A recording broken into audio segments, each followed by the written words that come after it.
Oi pessoal, Shalom.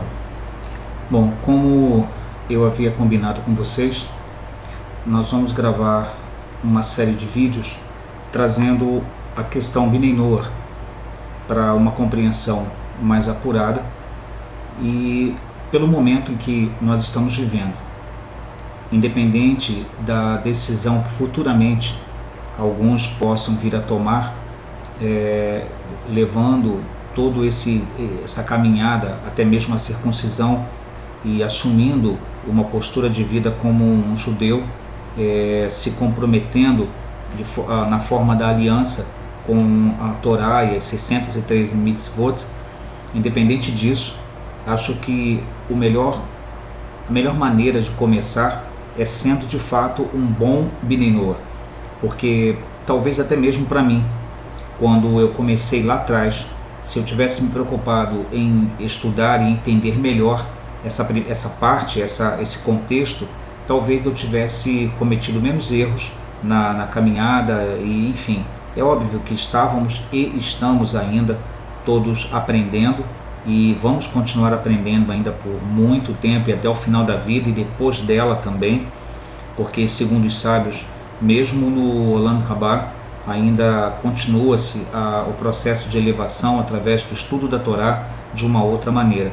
Mas independente disso, nós vamos perceber alguns pontos extremamente interessantes, extremamente importantes sobre essa questão Binei Noach. E vamos perceber que, na verdade, tudo é parte de um mesmo complexo, de um mesmo sistema criado pelo Eterno com um propósito extremamente importante e definido, e que de maneira nenhuma existe qualquer razão para algumas pessoas pensarem em coisas do tipo o judeu ser mais importante que o Binei Noach, ou o Binei Noach ser uma pessoa que foi até metade do caminho e não continuou caminhando.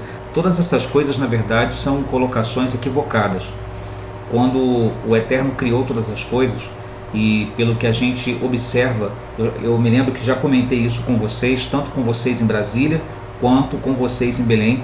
Eu lembro que eu já comentei sobre isso. No mundo espiritual não existe essa coisa de maior e menor, não existe essa coisa de grande ou pequeno, não existe essas noções, essas qualificações que nós conhecemos aqui. Embora a Torá e os escritos sagrados e a Kabbalah e os sábios, enfim, usem essas expressões nos seus escritos, nos seus ensinamentos, na verdade o que eles estão fazendo é falar de questões espirituais dentro de uma linguagem que nós podemos entender. Os mestres da Kabbalah chamam isso de linguagem de ramos, a linguagem de ramos, ou seja, tendo como referência uma árvore, a raiz seria o início de tudo, né? E os ramos seria a consequência da raiz. Muitas vezes você consegue, aliás, muitas vezes não, na maioria das vezes nós conseguimos perceber muito bem os galhos, conseguimos perceber até mesmo os frutos pendurados nos galhos, mas a raiz, as raízes mais profundas principalmente, elas não podem ser avistadas, pelo menos não com facilidade, né? Seria preciso remover tudo que está impedindo a visualização. Então é justamente essa a ideia, ou seja, a aparência dos galhos e a aparência da raiz é diferente. Enfim, existe toda uma configuração diferente, e assim também acontece com a Torá e com os escritos dos sábios. Nós estamos usando linguagem humana para tratar de aspectos extremamente profundos, aspectos espirituais, aspectos dos mundos espirituais, e que, portanto, pela falta de uma linguagem espiritual à altura, usa-se a linguagem humana, e daí essa expressão linguagem de ramos. Então, quando nós usamos essas expressões dentro do contexto, portanto, é apenas para poder dar uma espécie de noção para nós do que nós estamos falando. E no mundo espiritual, o que torna algo parecido ou próximo não é a aparência ou a distância, porque esses aspectos não existem no mundo espiritual. O que torna alguma coisa próximo ou parecido é justamente a similaridade de conceitos, a similaridade de essência.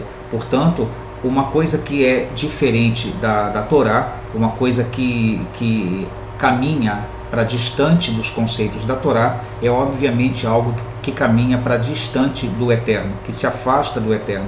Da mesma maneira, algo que se aproxima do Eterno é também considerado assim, por assim dizer, parecido com o Eterno, porque vai se aproximando, então vai assumindo similaridade com o Eterno. Essa é a linguagem que é usada. Então, tanto o Bnei Israel como o Bnei Noach são pessoas que estão dentro dessa mesma configuração, ou seja, que se aproximam do Eterno pelo temor, pelo amor, pela observância da Torá. E é interessante até observar isso, porque se não existe essa coisa de maior ou menor, se não existe essa coisa de metade do caminho ou coisas desse tipo, então qual é a diferença entre um Bnei Noach e um Bnei Israel? A diferença existente está exatamente na sua função, na parte que lhe cabe dentro do todo, na parte que lhe cabe dentro do todo. É dessa maneira que nós temos que olhar.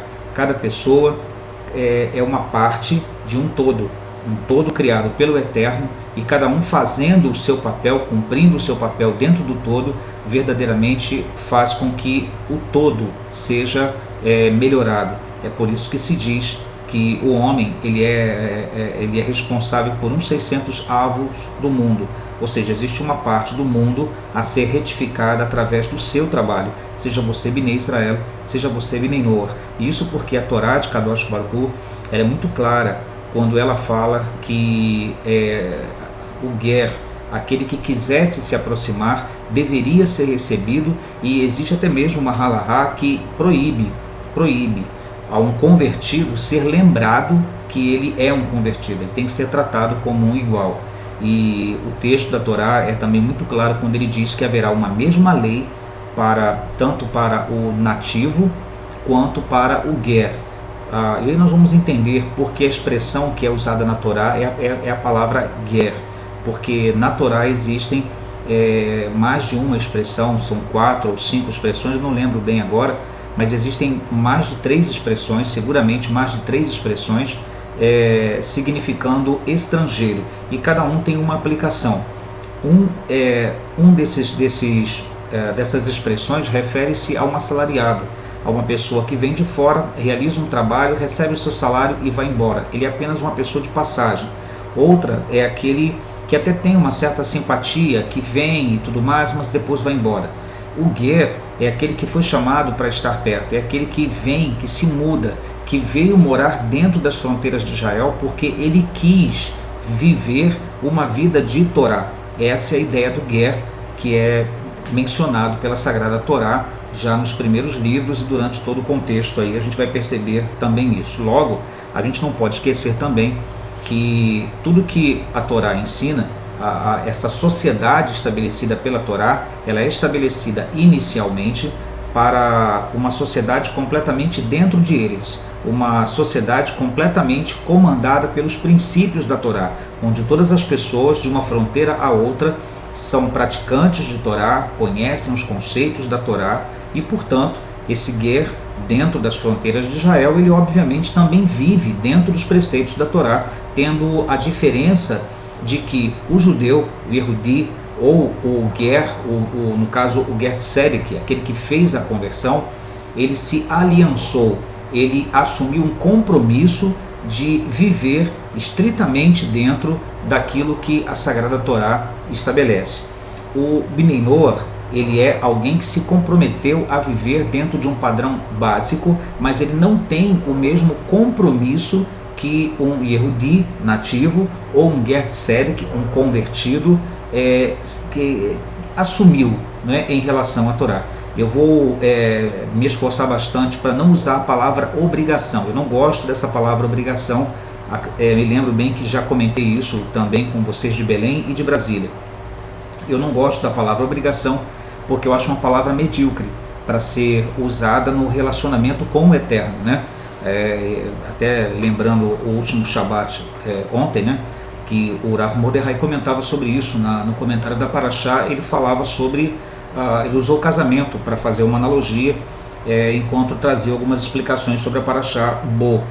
E é interessante usar essa analogia, porque da mesma maneira, imagina que, e até porque a Torá traz essa expressão de que a vontade do Eterno é que haja um casamento entre ele, bendito seja, e o seu povo, o povo de Israel, e esse convite, a Torá foi oferecida a todas as nações, apenas o povo de Israel aceita, segundo ensinam os sábios, mas porém a Torá foi oferecida a todos. Por isso a Torá, ela é entregue no Sinai, que fica no deserto, numa terra de ninguém, numa terra que ninguém era dono. O interessante é que a Torá não é entregue dentro de Eretz, é entregue fora de Eretz para ser praticada em Eretz, mas para que depois de Eretz fosse, então, de Israel, fosse espalhado por todas as nações, como diz o texto de Yeshayahu Hanavi, o profeta Isaías, que diz que de Sião sairia a Torá e de Jerusalém o ensino da lei do Eterno.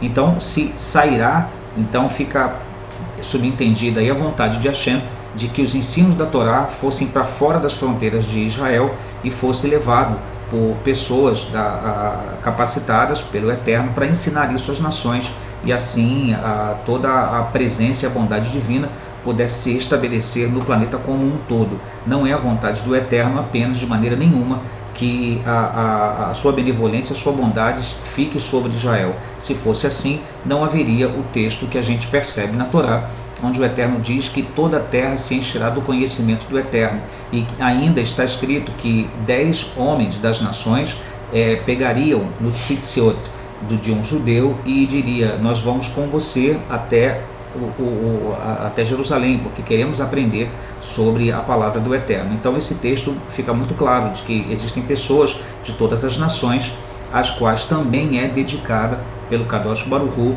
essa benevolência tão tremenda que se encontra na Torá, ok? Então eu não vou usar a palavra obrigação de forma nenhuma, porque de uma forma redundante, uma forma imediata, se poderia dizer: o judeu é aquele que é obrigado a seguir os mandamentos, o Bnei Noach é aquele que é obrigado só a guardar algumas coisas. Não, eu não gosto dessa expressão. O judeu, ou o Ger Tzedek, é aquele que está aliançado, que assumiu o compromisso conscientemente, voluntariamente, de obedecer, de andar segundo os padrões sagrados da Torá. O Bnei Noach é alguém que vive dentro de um princípio básico, dentro de um conceito, uma configuração básica que o faz, que o caracteriza como Bnei Noach. Então é importante entender isso. Uma pessoa não pode simplesmente dizer: eu sou Bnei Noach, ou seja, eu acredito em Deus, então eu sou Bnei Noach. Não é bem assim. Bnei Noach é uma pessoa que tem uma prática de vida básica, e essa prática de vida básica o caracteriza para que ele possa ser assim chamado de Bnei Noach, ok? Então isso seria o conceito inicial, o conceito básico para a gente iniciar. Agora é óbvio que a gente vai perceber que ao longo dessas shurim, dessas aulas, essas pequenas aulas, a gente vai perceber que se a gente mantiver dentro de nós qualquer conceito do lugar de onde nós viemos, vai ser impossível assimilar os conceitos sagrados da Torá, porque é impossível misturar as águas da Torá com as águas do paganismo, com as águas das nações. Eu sei que isso pode parecer um pouco agressivo de falar, mas a verdade é que tudo aquilo que extrapola, tudo aquilo que está fora, além dos textos sagrados, é paganismo, é considerado paganismo. Eu não falo isso com o propósito de ofender ninguém, mas de fato é. Porque qual é a ideia de paganismo? Paganismo, embora isso para algumas pessoas, até no contexto que a gente tem aqui, quando se fala de paganismo, se imagina coisas horrendas, se imagina bruxaria pesada, se imagina coisas assim extremamente ligadas ao satanismo. Não, na verdade, a ideia de paganismo é a ideia de uma coisa que está voltada para a idolatria. E nós vamos perceber que um dos mandamentos, uma das mitzvot que são pertinentes, que caracterizam o Bnei Noach, é justamente o fato de nenhum Bnei Noach pode ser idólatra. Se é idólatra, não é um Bnei Noach. E nós vamos entender de uma forma profunda, com a ajuda do Eterno, um pouco sobre essa questão da idolatria, que ela é bem mais extensa do que a gente percebe. Idólatra não é necessariamente uma pessoa que cultua imagens. É possível que haja uma pessoa que se considera ateu, e justamente o fato de se considerar ateu faz dele um idólatra. Isso pode parecer controverso, porque alguém poderia dizer: não, Vlamir, ele não pode ser considerado idólatra, porque ele não acredita em nada, ele não tem nenhuma prática religiosa. O problema é que, segundo os sábios, o princípio da idolatria é o sentimento de individualidade. O simples fato de uma pessoa não reconhecer ou dizer que não reconhece a existência de Deus, esse simples fato faz da pessoa um idólatra, porque ele olha para si e se vê, se percebe solto, um indivíduo, um produto do desenvolvimento humano ao longo da história e tudo mais, enfim, aquela história do veio do macaco e tudo mais, não sei das quantas, um produto evolucionário. Esse sentimento já é considerado paganismo e idolatria. Então nós vamos entender bem esse conceito para a gente perceber que a idolatria ela inicia com o sentimento de distância, o sentimento de individualidade fora do contexto. Nós somos indivíduos até certo ponto, mas de uma forma mais intensa, de uma forma mais profunda, nós na verdade não somos indivíduos. Nós estamos ligados ao Kadosh Baruch Hu, que é a fonte e raiz de existência de todos nós. E isso faz com que nós sejamos um com o Eterno, mesmo aqueles que não reconhecem o Eterno, mas fazem parte da unidade do Eterno, porque de fato de verdade ensina os sábios que nós todos fazemos parte de uma alma coletiva.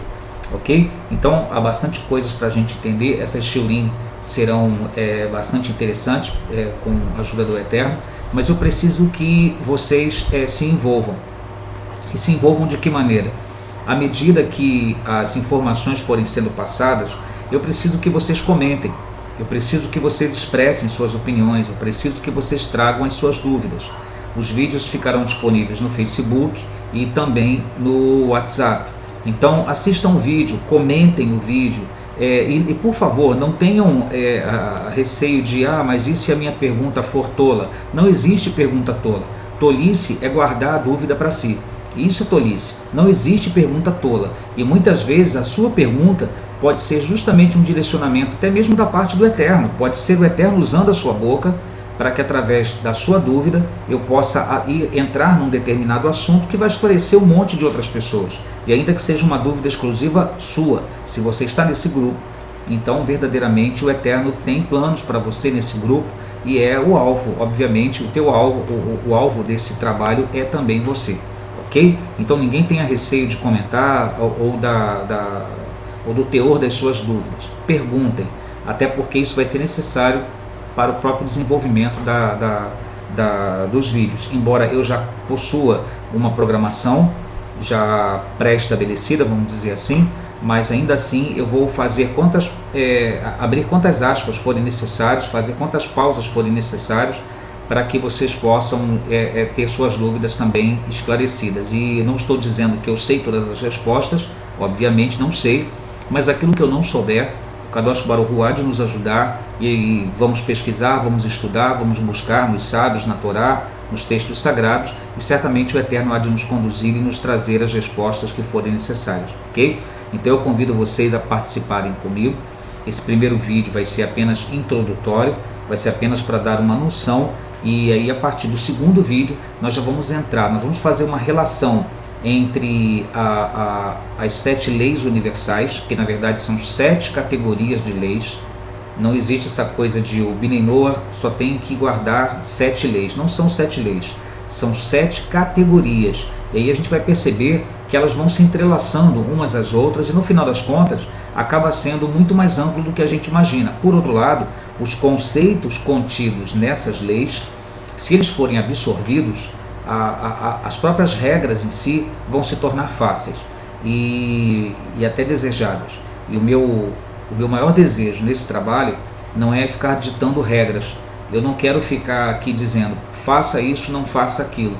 O que eu quero é tentar mostrar por trás de cada regra a bondade de Kadosh Baruch Hu no significado, naquilo que está implicado, naquilo que está envolvido, no conceito envolvido. E nós vamos perceber que toda mitzvah, todo mandamento, toda halahá, toda regra, ela é absolutamente um princípio místico, um princípio espiritual, um princípio divino, e a regra que reveste esse conceito, na verdade é um dispositivo por meio do qual você acessa a todos os atributos que estão envolvidos no conceito. Então esse é um ponto que eu gostaria que inicialmente todo mundo guardasse. A regra, seja uma halahá, seja um mandamento, seja um mandamento da Torá, seja um mandamento da Torá escrito, da Torá oral, seja um mandamento derabanan, um mandamento da halahá posterior, um mandamento dos posteriores, posquim posteriores, dos legisladores posteriores, seja qual for, você vai perceber que o mandamento em si,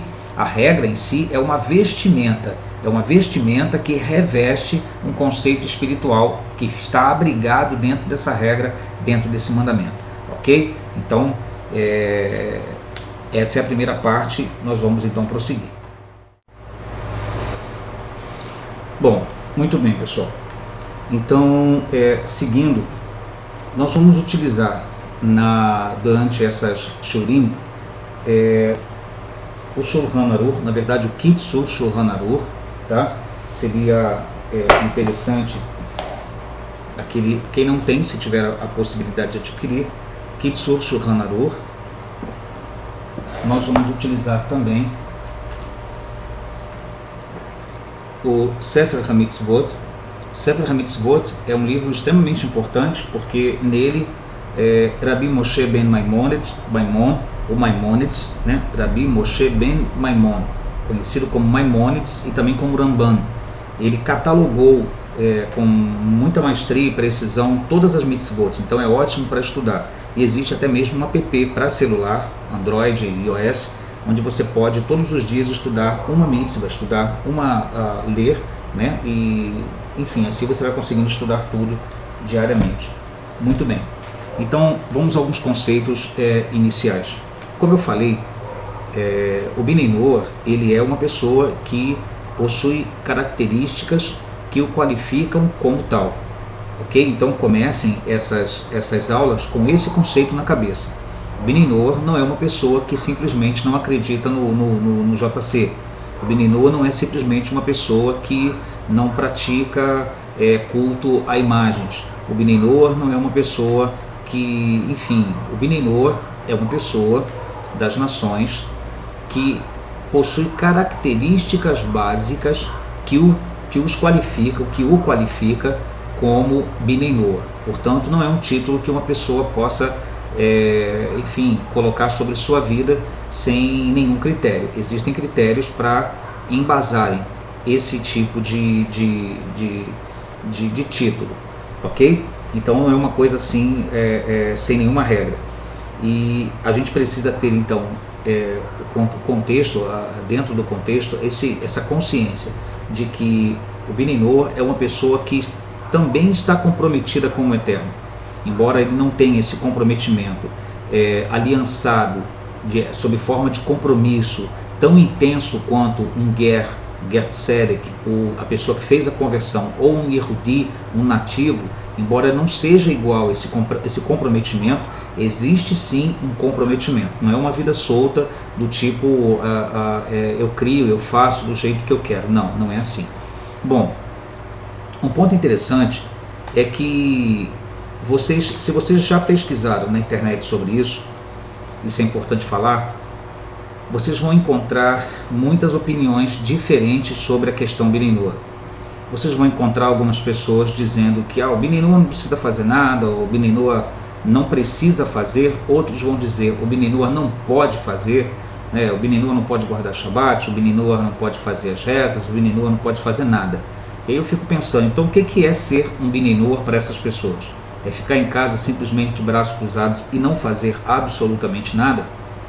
Me desculpe, mas com todo respeito, eu não estou aqui gravando esses vídeos com o propósito de discordar de ninguém ou de ser, enfim, eu não estou aqui querendo discordar de ninguém, não é uma crítica a ninguém, eu estou apenas expondo o meu ponto de vista. Eu discordo da opinião dessas pessoas, porque a maneira como é colocado é que o Bnei Noach, essa pessoa que é assim chamada de Bnei Noach, ela simplesmente não precisa fazer nada, ela tem que ficar quieta em casa sem fazer absolutamente nada. O que eu acho engraçado, porque eu encontro muita gente ensinando Kabbalah para o Bnei Noach.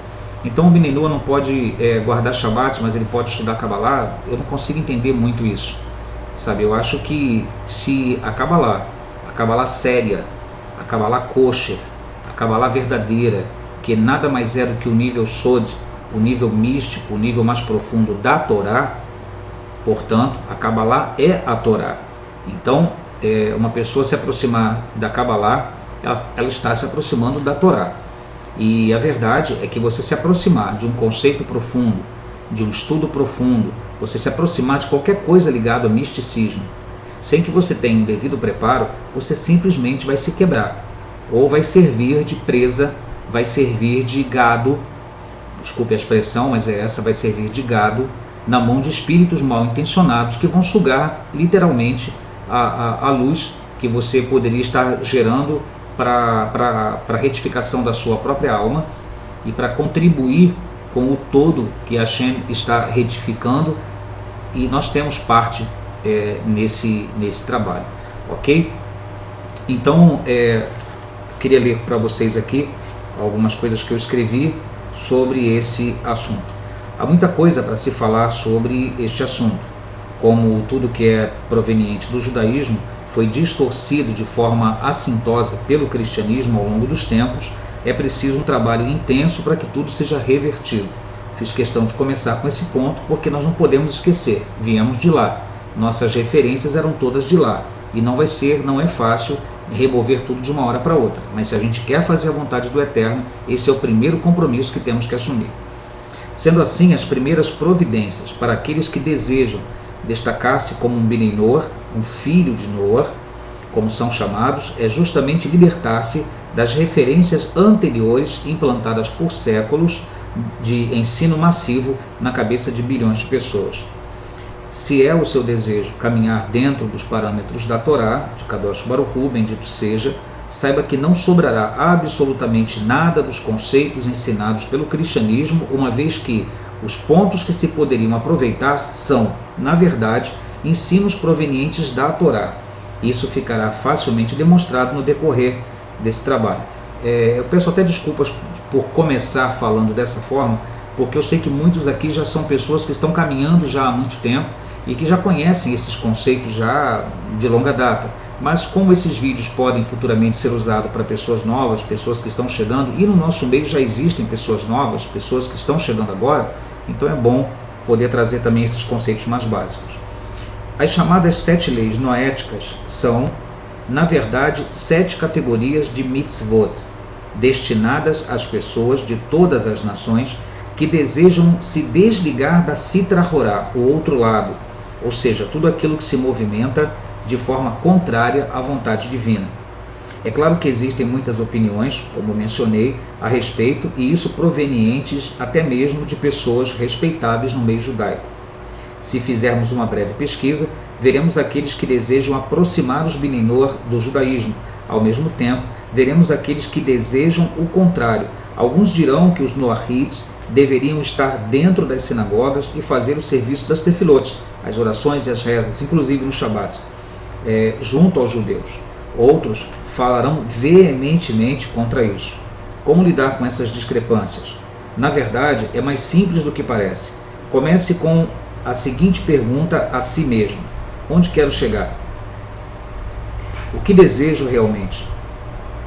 Comprometer-me com a vontade de Deus ou apenas acariciar meu próprio ego? Essa tem que ser a pergunta básica para todo mundo, todo dia. Porque todo dia você pode dizer: não, Vlad, eu já estou caminhando há séculos. Ótimo, Baruch Hashem por isso. Mas aquilo que você recebeu ontem abriu espaço para algo que você vai receber amanhã, ou hoje ainda. Então é sempre importante que a cada passo a gente se pergunte onde a gente quer efetivamente chegar. O fato é que, se você está buscando respostas sobre essa questão, uma coisa é certa: você não está mais seguro dos conceitos que anteriormente possuía, e isso lhe deu ânimo para sair da caixinha pré-moldada das religiões com base nos conceitos greco-romanos. Mas e agora? Descobrir o que está errado é bem fácil. Agir em relação a isto nem sempre, pois vai depender do que cada um quer realmente para si. Aos que apenas se decepcionam com homens, mas querem o mesmo sistema, com algumas mudanças que satisfaçam seus próprios desejos, mas, no entanto, mudar muita coisa quanto a comprometimento e regras. Há ainda os que querem criar novos movimentos baseados no eu acho, algo híbrido e com nuances de um lado e do outro. Isso é uma seita, isso não é, na verdade, judaísmo. Se o que foi dito acima é o que você procura, então aperte os cintos e vamos em frente. Mas se o seu desejo é fazer a vontade de Deus, independentemente de onde isso vai levá-lo, com toda a sua vida, com tudo que você tem, então, por aqui.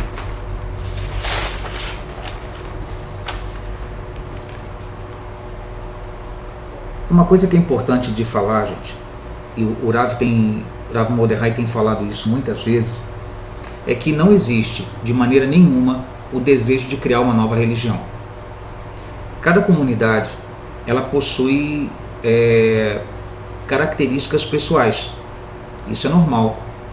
Quando você assiste um serviço sefaradi, você vai perceber que uma sinagoga sefaradi tem características, obviamente, sefaradi. O mesmo acontece com os Askenazi e assim sucessivamente. Você vai encontrar na internet Ana Berroa sendo cantilado de diversas formas diferentes, o Shema sendo cantilado de diversas formas diferentes, mas o Shema continua sendo Shema, independente de qual seja a cantilação. Ana Berroa continua sendo Ana Berroa. Então, da mesma forma, independente da maneira como o serviço é feito, as características desse serviço, a Torá continua sendo a mesma, tanto para o Askenazi, quanto para o Sefaradi, quanto para qualquer outro. Na Beit El-Shama também.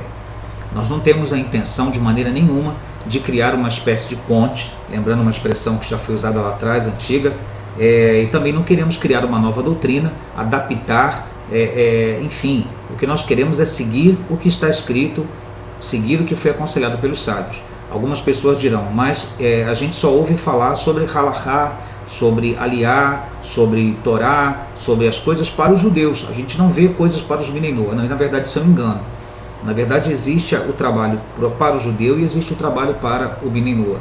Se uma determinada congregação acha que não é dessa forma e discorda disso, bom, existe um argumento, um texto sagrado que nos dá aval para pensar de forma diferente. E o texto está nesse livro aqui, que eu considero uma aquisição extremamente importante, que todo mundo deve ter, a Ética do Sinai, Ensinamentos dos Sábios do Talmud. Nesse livro aqui está escrito, ou seja, são trechos da Mishnah, então tem várias Mishnayot aqui dentro escritas, e entre elas há uma que diz, arranja um mestre. Arranja um mestre. Por que arranja um mestre? Os sábios explicam que se você não se preocupar em escolher uma linha, óbvio, quando eu digo escolher uma linha, eu estou me referindo a uma linha genuína, tá? Não é uma linha de achismo, mas você vai encontrar na história, por exemplo, que Rabi Hillel era completamente contrário em muitas questões a Rabi Shammai. Eles viveram na mesma época e ambos foram mestres, grandes mestres, considerados sábios, de escolas extremamente respeitadas, mas eram bastante discordantes em muitos pontos. Então haviam aqueles que gostavam dos ensinos de Shammai, então frequentavam a sinagoga e as yeshivot, a yeshivá, né, de Rabi Shammai. Havia aqueles que gostavam de Rabi Hillel, então frequentavam a yeshivá de Rabi Hillel, e os dois estavam praticando o judaísmo da mesma forma. Por isso os sábios dizem, arranja um mestre. Ou seja, até mesmo nos comentários aqui na Ética do Sinai, está escrito que isso significa que se na tua comunidade, o rabino da tua comunidade, disser para você que um determinado alimento é kosher, você não precisa perguntar a mais 5 rabinos para ter certeza. Ou seja, então é uma grande responsabilidade do rabino local, obviamente, mas é isso que os sábios ensinam. Eu faço questão de mostrar o livro para deixar claro que não é uma opinião nossa, é aquilo que os sábios ensinam, ok? Por outro lado, por que existe então essa discordância toda e até mesmo essa postura de algumas pessoas em aparentemente até querer afastar os Bnei Noach? Por que é assim? Bom, os sábios ensinam que há um texto no Talmud que diz que nos últimos dias a grande maioria dos prosélitos seriam falsos.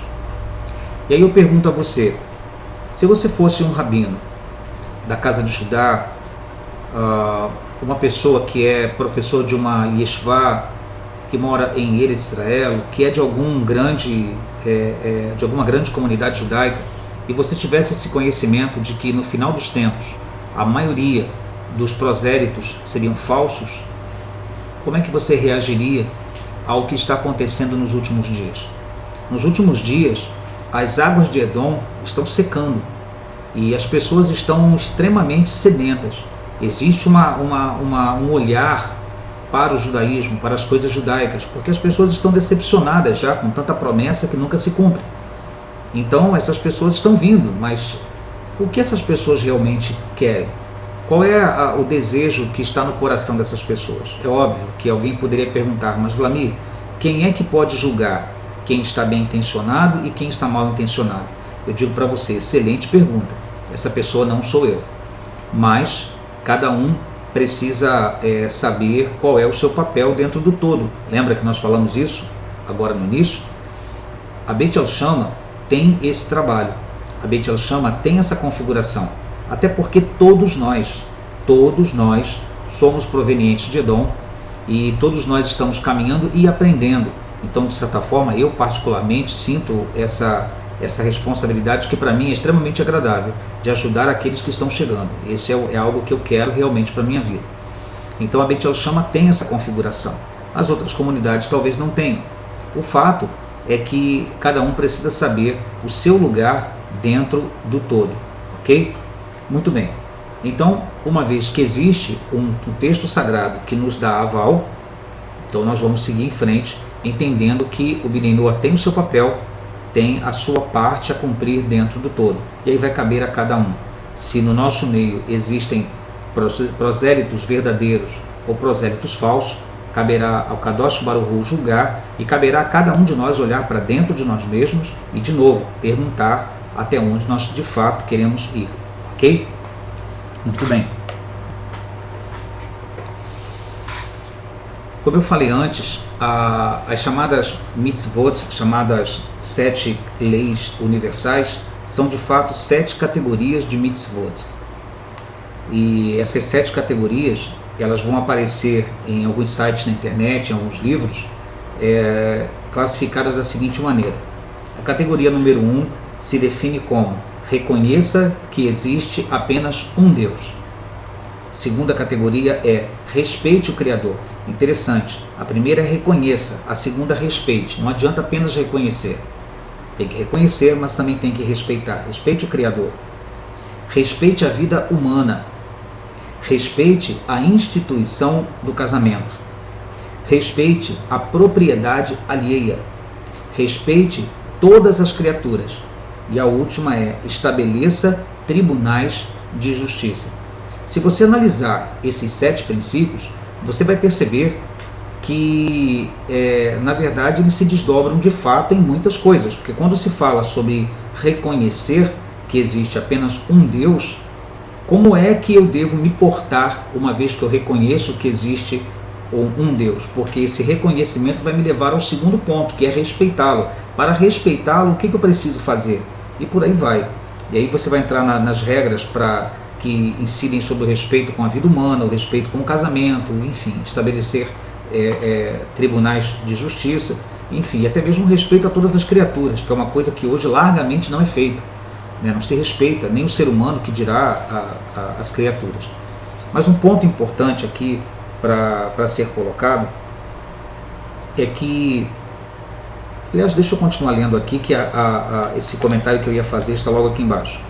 Não vamos entrar nos detalhes ou nos debates que existem sobre essas categorias de mitzvot, mas desejamos mostrar o que eles são, o que essas categorias são, em seus conceitos centrais, para que haja condição de acompanhar o desenvolvimento do aprendizado sobre os mesmos, ou seja, a responsabilidade de cada um de nós também nos aprofundarmos.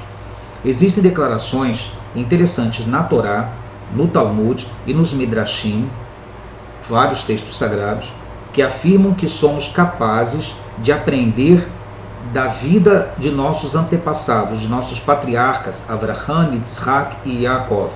Estes textos sagrados dizem que eles já cumpriam todos os mandamentos da Torá, muito mais do que as leis universais destinadas ao Menor hoje. Dizem os sábios que mesmo as leis criadas posteriormente pelos poskim, legisladores da Halahá, foram por eles cumpridas. Mas como pode ser isso?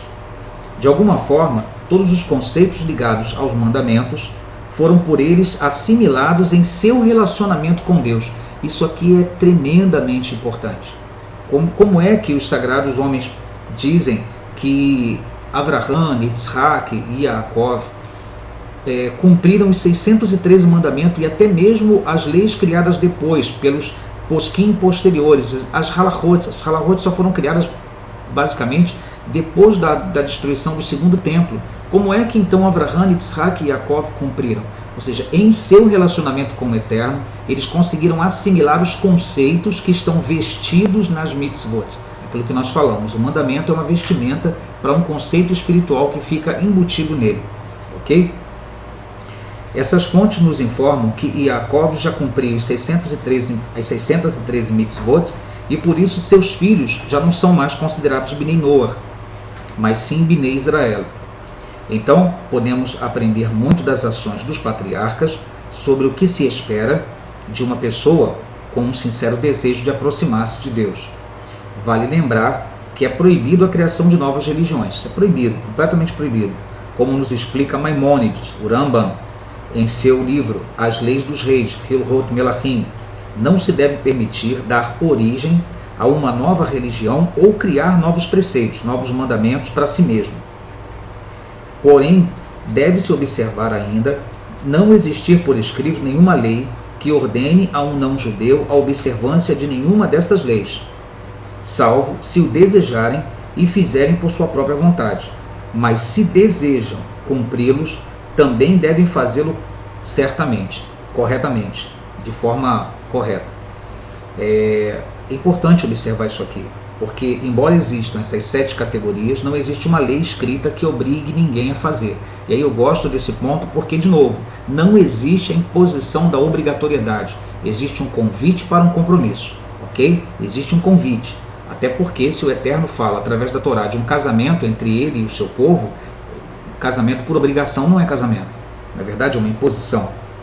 Muito bem, Maimônides ainda ensina, se ele trouxer, ou seja, se um convertido, ou se na verdade se um Bnei Noach, aqui ele está se referindo ao Bnei Noach, se ele trouxer um animal para ser sacrificado como uma oferta para holocausto, devemos recebê-lo. Se um gentio que guarda os 7 mandamentos, dá esmola, devemos aceitar dele. Ao contrário, se um idólatra dá esmola, devemos aceitá-la e dar ao gentio pobre. Ou seja, um judeu pode até receber a tzedakah de um gentio que é um Bnei Noach, que guarda as 7 leis noéticas, que se aproxima de Hashem. Mas se ele é um idólatra, um judeu já não pode receber. Perceba que esse sábio faz nítida diferença entre aqueles que se aproximam do Eterno, mesmo sendo este de outras nações. Para fechar esse ponto, lembramos que o judaísmo não é uma religião, mas sim uma metodologia de vida prática, que atinge todas as áreas de nossa existência, seja para um Bnei Noach, seja para um Bnei Israel. Uma crença que não desperta obrigações e modificações é uma crença falsa. Quem escreveu isso foi uma pessoa chamada Soren Kierkegaard, não sei se é assim que se pronuncia, no livro que é chamado de Adil, Who is He, What's He, ou seja, o judeu, quem é ele e onde ele está, ou o que ele é. Isso é judaísmo, seja para um Bnei Noach, seja para um Bnei Israel, ou seja, uma crença que não desperta obrigações e modificações é uma crença falsa. Se uma pessoa se aproxima do Eterno, ela precisa mudar. Se ela não muda, ela não se aproximou. Ela apenas vislumbrou, ela gostou do que viu, mas permaneceu apenas observando. Uma mesma lei haverá, está escrito na Torá. Texto de Sefer Vaikra, livro de Levíticos 24, 22 diz: uma mesma lei será para vós, tanto para o peregrino Ger, como para o natural, porque eu sou o eterno vosso Deus. O primeiro ponto que deve ser enfatizado é esse: nenhum Noahide, nenhum Binei Noach é obrigado a cumprir nenhuma das mitzvot, porém, aquele que o desejar não pode criar uma maneira particular para o cumprimento, mas deve ater-se ao que está escrito na Torá, ou foi determinado pelos sábios do nosso povo. E aí isso responde algumas questões. Eu vou encerrar nesse ponto aqui por hoje, que algumas pessoas lá atrás, o pessoal de Brasília deve lembrar bem disso, questionou às vezes a questão de, poxa, mas por que nós não podemos fazer do nosso jeito? Por que não pode ser, por que tem que ser tudo de acordo com o Rio? Na verdade não era tudo de acordo com o Rio. O Rio de Janeiro levantava uma questão, essa questão ainda hoje levada a todo mundo, hoje aos outros rabanins também.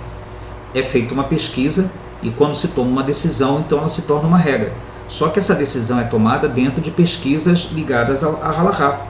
Vai se pesquisar no Sefer HaMitzvot, vai se pesquisar no Kitzur Shulchan Aruch, vai se pesquisar nas Mishnayot, vai se pesquisar no Talmud, vai se pesquisar onde for possível.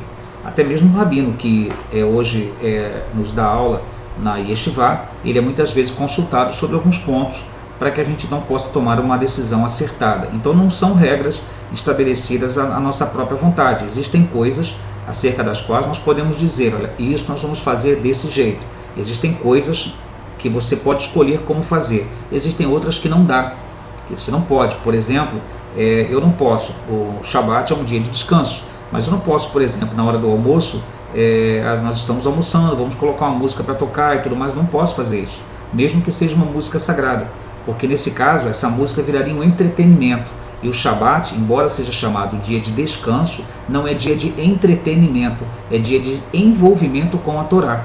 Então eu posso cantar uma canção na hora do almoço, durante o serviço, eu posso cantar com muita alegria, mas eu não posso colocar uma música para tocar enquanto eu estou almoçando, porque isso seria entretenimento. Ou seja, esses detalhes precisam ser observados. O Shabat não é para você se distrair, é para você se esquecer. Na verdade é o contrário, você não vai se distrair, você vai se aperceber da diferença que existe entre a vida material e a vida de serviço a Hashem. É um dia de Avodat Hashem, é um dia de servir ao Eterno com tudo, com as nossas refeições, com os nossos cânticos, com os nossos pensamentos, com as palavras que saem da nossa boca. É por isso que o Shabat é tão importante, é tão imprescindível na vida judaica. E mesmo que um Binei Noach, que ele diga, eu não guardo o Shabat porque eu trabalho, na sexta-feira eu chego muito tarde em casa, na verdade o que eu faço é ir para a sinagoga no sábado, e então aproveitar o restante do Shabat não tem importância. Mesmo que essa pessoa não esteja guardando na íntegra o Shabat, mas se ela foi para dentro da sinagoga, ela precisa conhecer as halachot, as leis, os costumes do Shabat, e ela não pode trazer um estilo de vida diferente para dentro da sinagoga. Na verdade, ela deve se envolver com o estilo de vida da sinagoga, que vai ser, dentro da halachá, um estilo de vida que vai levar a gente a se envolver com a Torá, com as halachot, com o serviço de orações e, enfim, com tudo aquilo que o Eterno nos tem nos permitido a cada Shabat. Ok? Então, essa é a primeira parte, e eu espero que já tenha dado para vocês pensarem um pouco e já formularem as perguntas. As perguntas que forem feitas, se elas estiverem dentro do contexto dessa aula, eu vou responder imediatamente. Quando forem perguntas que eu perceba que são assuntos que vão ser tocados mais à frente, então eu vou deixar para responder a pergunta quando chegar mais à frente, porque aí o próprio andamento das aulas vão trazer as respostas, ok? Que o Kadosh Baruch Hu abençoe vocês. Eu espero que seja muito bom para todos, porque apesar de ser direcionado ao Binei Noach, mas nós vamos entrar também numa série de mitzvot, vamos entrar numa série de halachot, e você vai perceber que elas são na verdade a mesma, tanto para um quanto para outro, com a diferença do nível, vamos chamar assim, de comprometimento que existe do Binei Noach para o Binei Israel. E na Beit Shama, bendito seja o Eterno por isso, o nível do Noachide é um nível muito alto. Nós temos Binei Noach que come carne kosher, mesmo não sendo obrigado, que guarda Shabat, que pratica pureza familiar, que faz as coisas realmente como se fosse, como se tivesse assumido realmente até mesmo a circuncisão. E não existe nenhum exagero nisso, porque a Torá, ela convida as pessoas a praticarem a Torá e se aproximarem dele, ok? Que o Eterno abençoe vocês. Até a próxima. Shalom, shalom.